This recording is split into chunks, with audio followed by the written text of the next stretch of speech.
Afternoon, Cactus people. This afternoon we're having a little look at a couple of things I'm up to in the Cactus house, or will be up to. Firstly,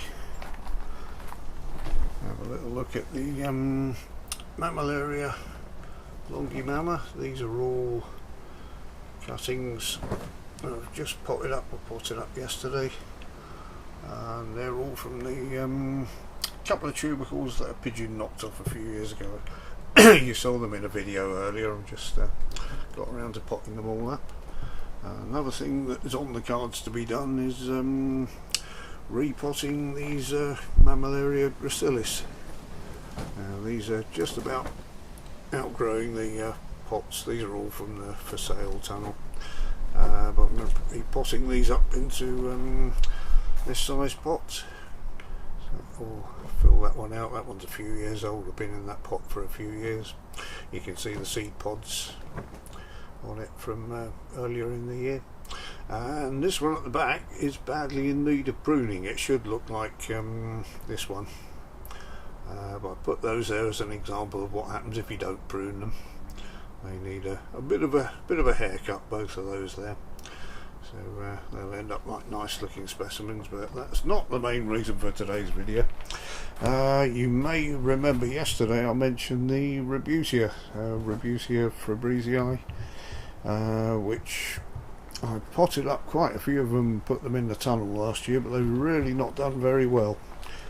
These are ones I put into the bigger pots, and they are shying away from the edge of the pots, and there's some dieback in the middle on a few of them.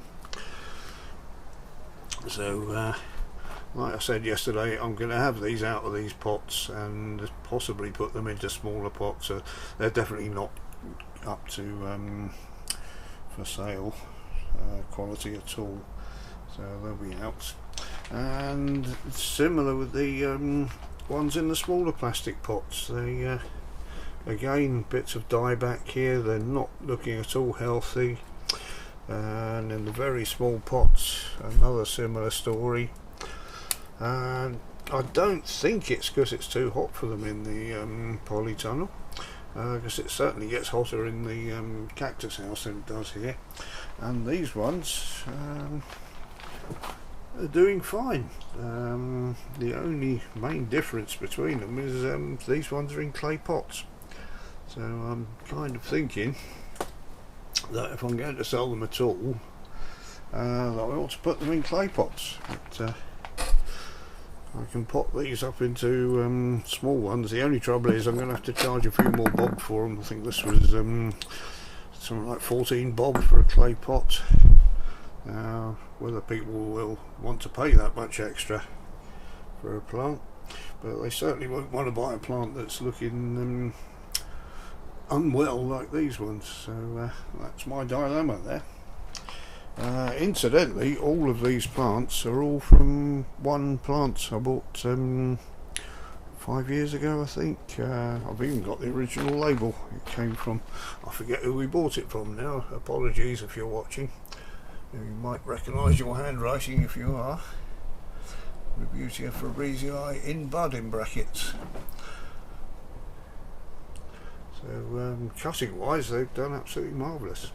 These two were actually from the same size plant. One I stripped right back to just a single stem, which was this one, and this one I left the pups on, and you can see the difference. Exactly the same size plants, and potted up at the same time. And one with pups on is really spread out. So an interesting plant if you want to grow something. It flowers quite regularly. But there's my dilemma. I don't know if anyone else has got any suggestions before I go ahead and repot the entire lot. I won't be doing it today, so I'll put this video on tonight, and maybe someone else will say, well, you don't want to do it like that, Zig, you want to do it like this. So any suggestions would be helpful.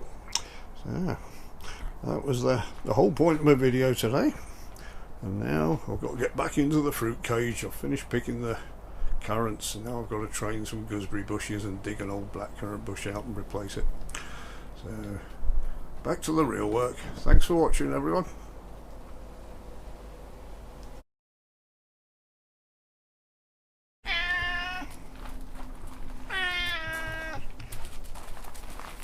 Now this is Graham.